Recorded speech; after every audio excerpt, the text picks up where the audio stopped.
This is Out Loud and Laughing. What is up, Chosen fam? Welcome back to another episode of Out Loud and Laughing. Today, we are stepping out of the mundane and straight into a fever dream.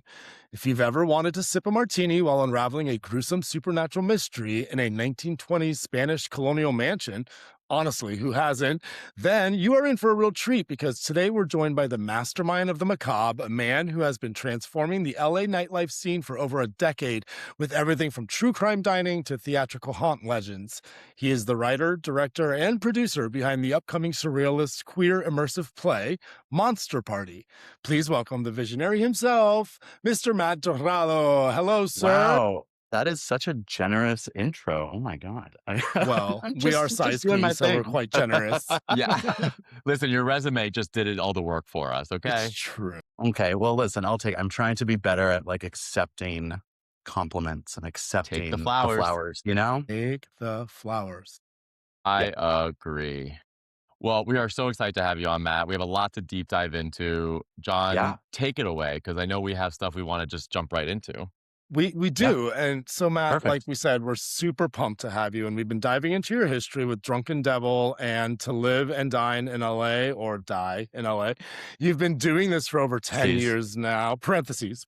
Yes. Yeah. You've been doing this for over 10 years now, nearly a decade. So looking back at those early themed warehouse parties, what's the moment you realized you weren't just throwing a party, but curating and creating a new kind of theater? God, let me see. I guess it sort of started, 2015 was when Drunken Devil started. It was actually a haunted house. I started my career making haunted houses, which is a very niche specific thing. But I was in this haunt industry, as you call it. And I did a big haunted house in 2015. And it had a bar at the end, obviously, Drunken Devil. And the haunted house was like a massive failure. I lost $50,000. I was 24 years old. I had no idea what I was doing. I was just max out the credit cards, just do this and put something up. But there was a bar with interactive characters at the end, and that was really popular. So I sort of took that.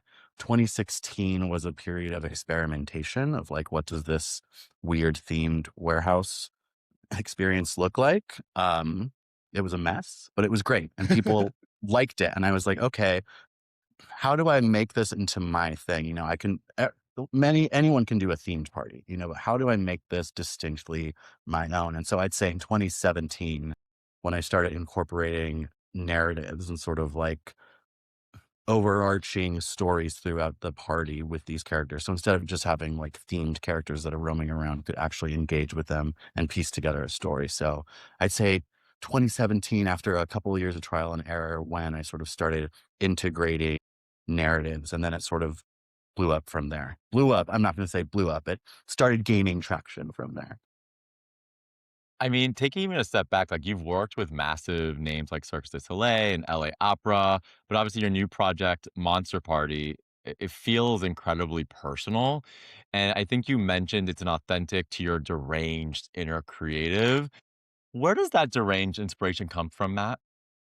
God, I have no idea. I've always been kind of a weirdo. I grew up, I'm an only child, so I had a lot of time to myself. When I was young, I grew up in a conservative Christian household. So, I was very much in the closet for all of my childhood up until college when I came out. But I watched a lot of old TV reruns, and two specific ones that I can remember. I Love Lucy was huge. And then The Twilight Zone was huge. These two very mid-century series. And I feel like the more I think about Monster Party and the more I think about the type of storytelling that I'm doing now, even a little bit when I was doing Drunken Devil, but mostly now I can sort of go back to that point. And, I was watching, I was doing all the Universal monsters. I grew up with that. I grew up with Alfred Hitchcock. So it was all the classic sort of genre pieces that sort of have laid the groundwork for modern horror is what I grew up on. And so, but you mix that with I Love Lucy and MASH and all these sort of old sitcoms. So it was a weird childhood, but it all came together. I was such a Nick at Night kind of guy too. Same. I Loved Lucy so much. I really responded to it also because Brian and I grew up in Florida and we have this Cuban Oh. background. So Ricky Ricardo, Oh, yeah. just reminded me of some of my family members. I'm curious, where did you grow Mhm. up? I grew up here in LA, born Yeah. and Wow, raised. Yeah. that's rare. A unicorn, very rare. I don't know very many people that have actually grown up here. I think all my friends are from out of state. It's crazy Do you how few of us are here. do you think that maybe some of that movie magic and growing up around it, like, inspired some of the derangedness or just the like for the unordinary? Totally. I growing up around showbiz, movies were a huge thing for me. I was always enamored.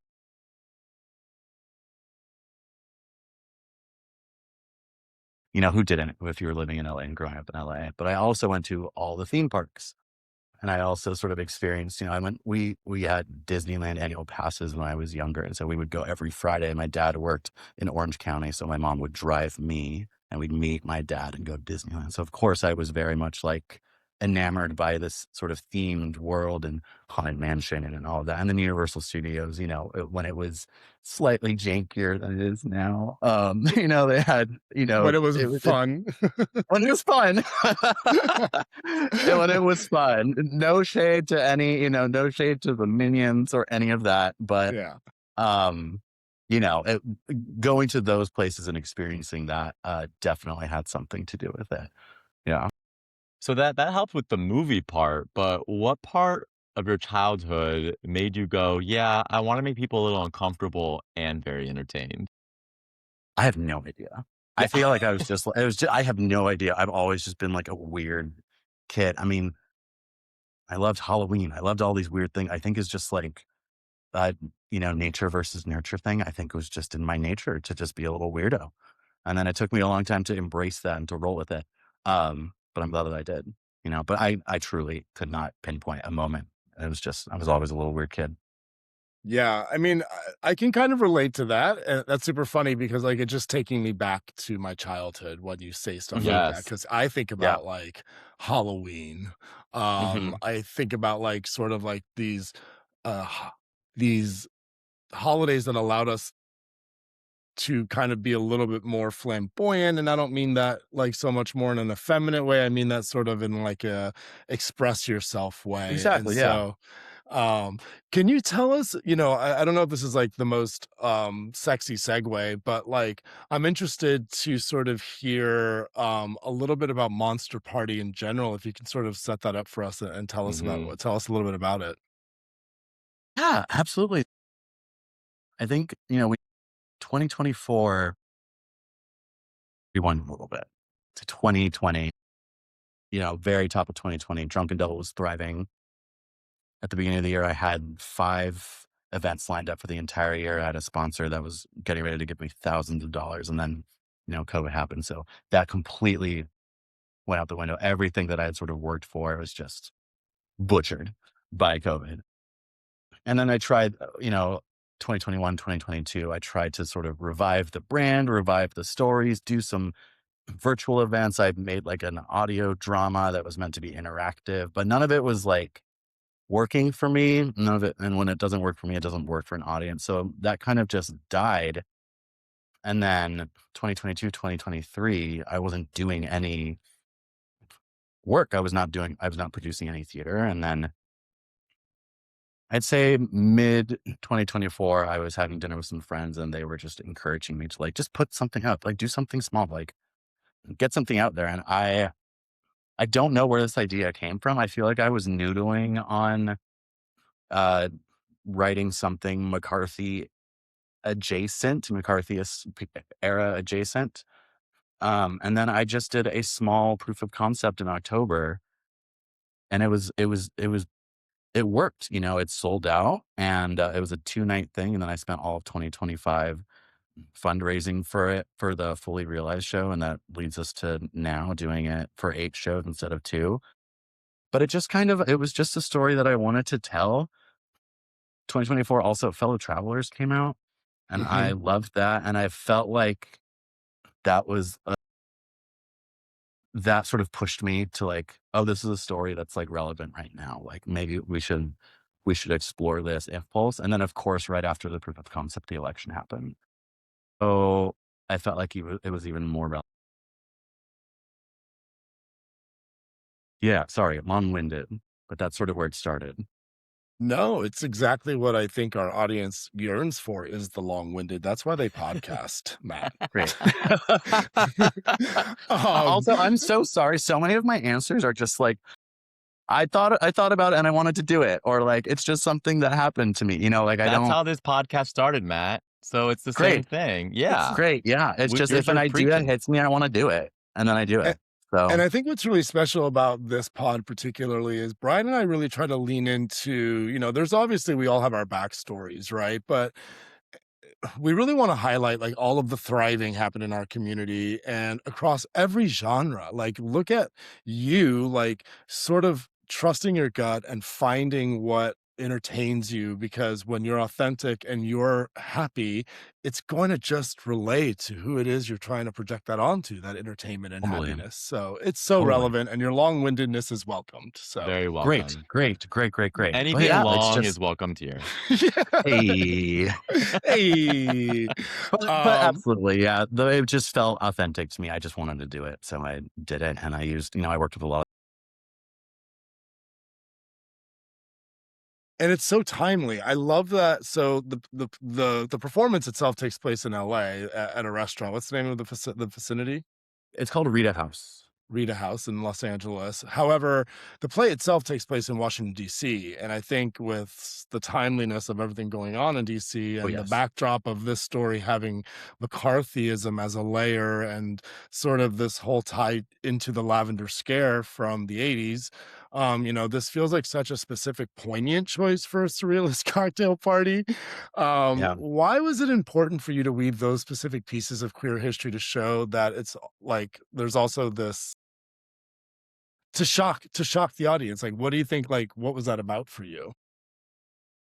Here's another one where it's just like I think that's just my storytelling style. Yeah. And I'm when I was doing Drunken Devil, a lot of the stuff, a lot of the events, a lot of the stories were very rooted in.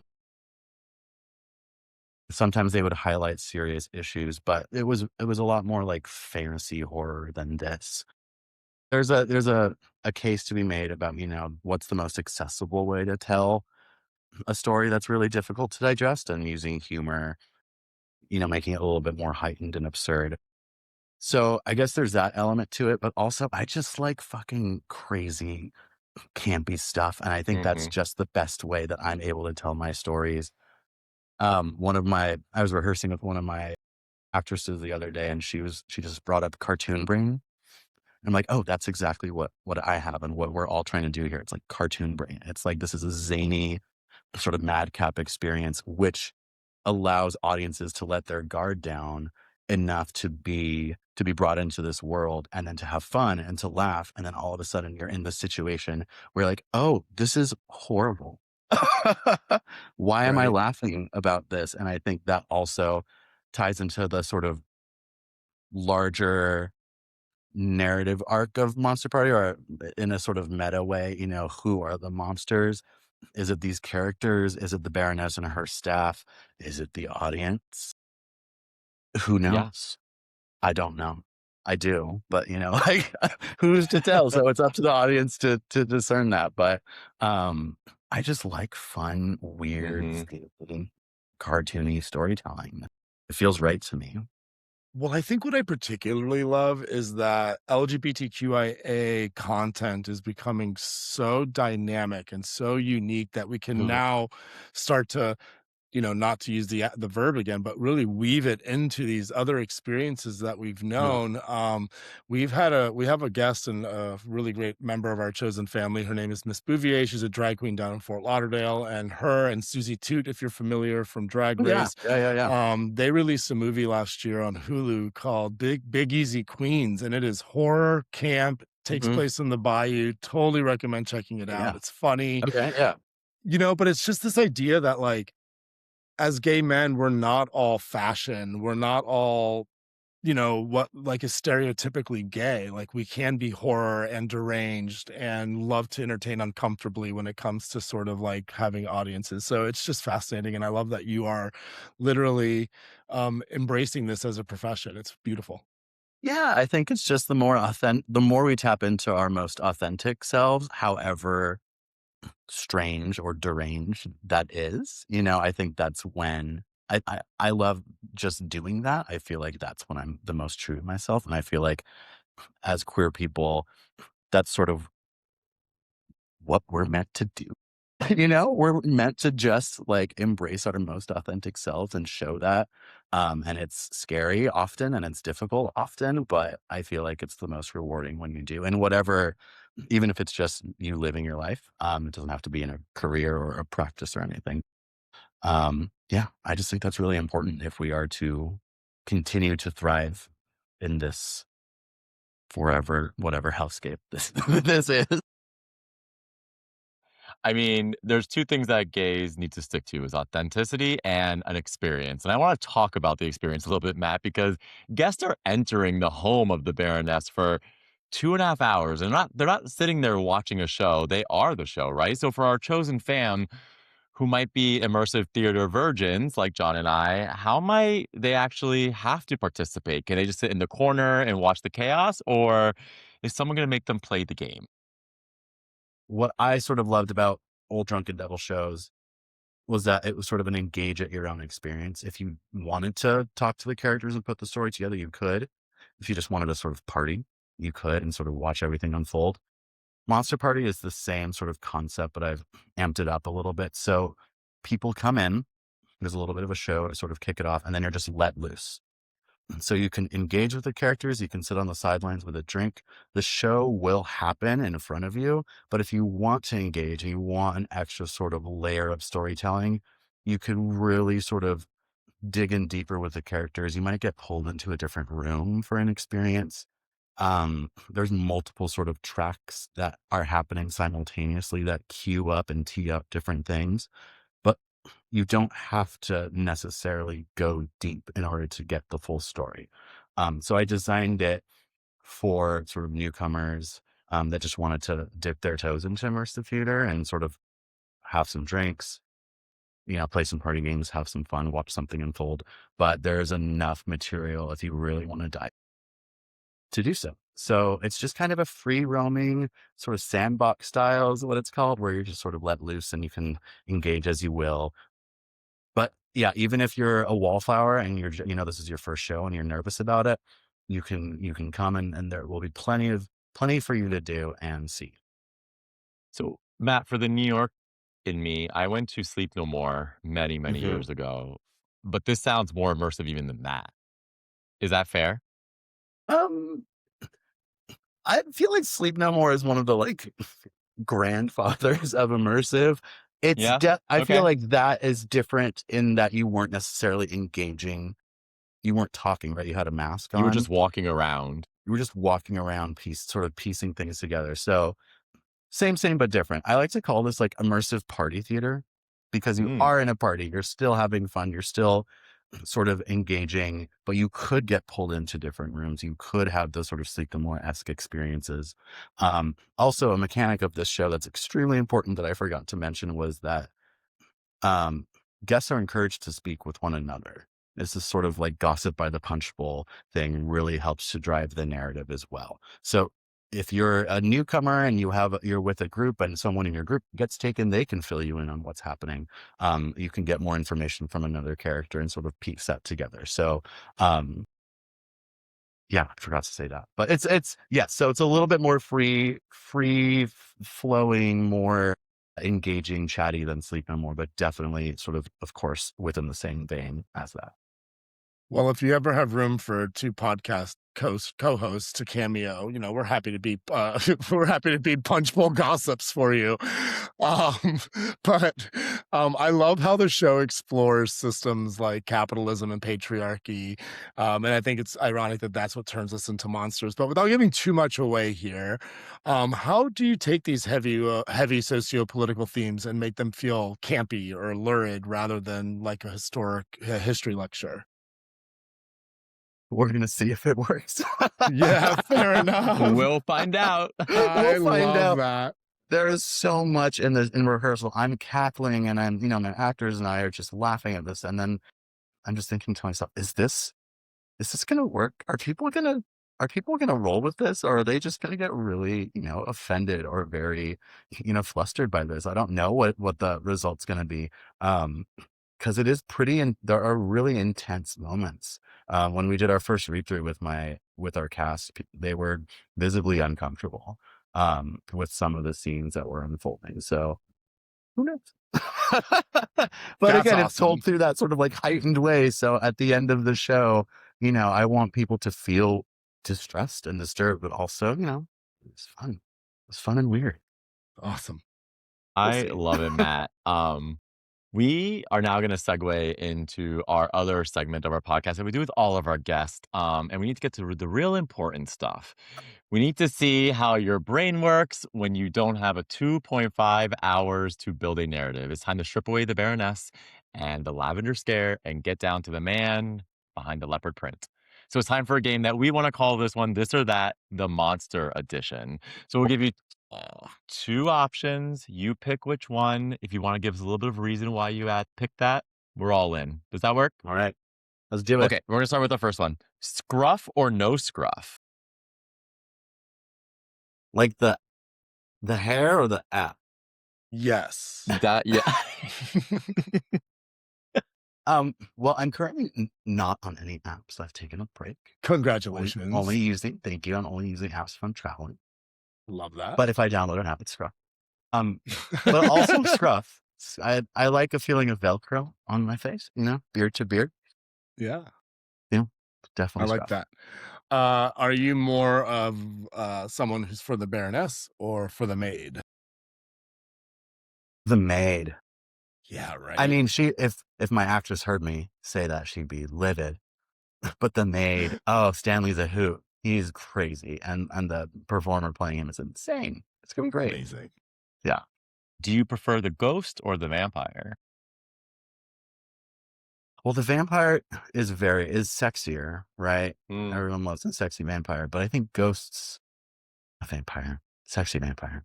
Yeah, you were trying to defend the ghost and you pivoted. Yeah, I can't justify a ghost. They're scary, spooky, but vampires are sexy. And they also don't have penises. Ghosts? Well, it could. I don't know. I like pictures Casper where you get the little thing at the bottom. It's like a little triangle that's just wavy. Oh, God. Brian, yeah, I guess. if you're but then, picturing Casper... I got picturing Casper. You're picturing Casper. Well, if you're picturing Casper, you're Devin definitely... Sawa is my jam. You're definitely in the Ghostine files right now. That's a child ghost. Casper's a child ghost. Oh, I can get us out of this, Brian. Watch. No, I'm good. I'll stay. It's been so great talking to you. I need to go. Gotta go. This is bad PR. No. Matt, are you a pitcher or a catcher? Or verse, or side, or neither. Or you don't play sports. Or you're not a sports guy. I don't do anything. I'm gonna say like a side catcher. I see that. I see you, side catcher. Yeah. Is that I do a position? Catch. It is now. Brian, this is a safe space. It is a safe space. Is that a thing? Who are you? I know. Listen, do you prefer chest or butt? A chest. I mean, who doesn't love a butt? But I love like a big. Love it. Because then it's usually attached. If you have like a big, strong chest, it's usually attached to like big arms, which I'm very much into. I love them. Yeah, Okay. to carry the big chest. Are you a shower or a bath guy? Okay, so I love baths a whole lot. But yeah. I used to work at Lush Cosmetics. Do you know Lush Cosmetics? Yeah. I lived in San Francisco for 15 years. I know Lush. Okay. I love Lush. Yeah. Like I used to work there, so I became like a bath person working at Lush. And so I still take like bubble baths from there. I love to, but also I have to shower after. And then what's your favorite Lush bath bomb?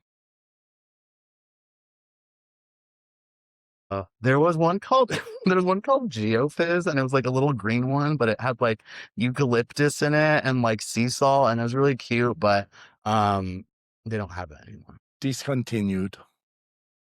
But So that these sounded like something names. John would order a dozen of right now. I'm already Googling it, and I'm on that. I need I'm a about to Geofizz. spend way Can I too please much have a money Geofizz? on eBay You for said this. eucalyptus and sea salt. He's Yeah. it's added to cart. Yeah. It was great. Do you Buy now, prefer one. correct? Do you prefer the leopard print or the solid black? Oh, I don't know. Is the leopard print because of my headshot? Is that why we're bringing up the leopard print? Maybe. I think so. I love that shirt. That's a vintage It's a cute shirt. But shirt. you know what? I'm going to say leopard print because it's fun, but also as like a theater director, I have to be, all. Mm. I mean, the leopard print could be in celebration of your new kitty. That's true. That's true. Wherever Wherever she's she is. somewhere. It's a somewhere. great shirt. That I almost terror. wore that today, and I was like, wait, no. People have seen me in that order. Yeah, you've already worn it before, Matt. Don't do it again. Burn it now. Throw it away. So when you're not wearing your leopard print shirt, are you wearing briefs or a jock strap underneath? Or is it boxers? Jockstrap. Yeah, I do love jock my strap jocks. for sure. Yeah. They're so comfortable, aren't they? They are comfortable, and yeah, I just can't, like, in my head, I'm counting. I think I have more jock straps than I do any other type of underwear. So, jock Naturally. straps. Collector. Yeah, of course. Yeah, a Yeah. collector. Do you prefer the subtle creep or the jump scare? The subtle creep. Well, hold on. Too fast. Because I love a haunted house. I love a jump scare, but it wouldn't be the same without a subtle creep leading up to it. So I'm You're a gonna have to say a subtle maximalist. I creep. like it. Yeah. Okay, last one. Old Hollywood or modern sleaze? Can I There's do just old something Hollywood about it. sleaze? Oh, even Oh. better. What was Oh, the gas yeah. station HBO one where all the boys were sluts? Do you remember this one? That was recent? No? but Hollywoodland? Oh, Hollywoodland. Hollywood. Oh, yeah. Yeah. Hollywood, That's what the Ryan Murphy one. Yes, Yes. That was good. fun. That got I'm me thinking- through like a month of the pandemic. Me Yes. too. And I'm thinking that's old Hollywood sleaze to me, and I want more of that in my life. Absolutely. All these boys like turning Oh. tricks for Patty LaPone. Oh, What can't she do if she's turning tricks at her age? I mean, the women. I mean, I'm not. she- Listen, Ryan Murphy is a whole other conversation in himself, but I did like that show. So yes. and we would love to have you back for a Ryan Murphy conversation. That's for sure. I have to say, Matt, this has been an absolute blast. yeah, Thanks for having And me. Chosen Family, if you are in LA between April 16th and 25th, you need to get your tickets for Monster Party at monsterpartyshow.com. He's only selling 50 tickets a night, so don't sleep on it. Matt, we're curious, where else can people find you and your amazing work? Well, you can find me on my website. It's just matttorado.com. It's currently going under renovations, so there'll be a brand new flashy site probably by the time this airs. Hey. So you can find me at matttorado.com. Obviously Monster Party Show, and then you can follow me on Instagram. That's the only social media platform I'm on. At matttorado_, and then at Monster Party Show. Beautiful. Matt, What's that? thank you for bringing your deranged genius to the pod. We can't wait to see you turn Rita House upside down. And Chosen Fam, we love you. Stay loud and keep laughing. Thanks, everyone. Bye, y'all. Bye. This was Out Loud and Laughing. We're available everywhere you get your podcasts. Spotify, Apple, YouTube, iHeart, or wherever.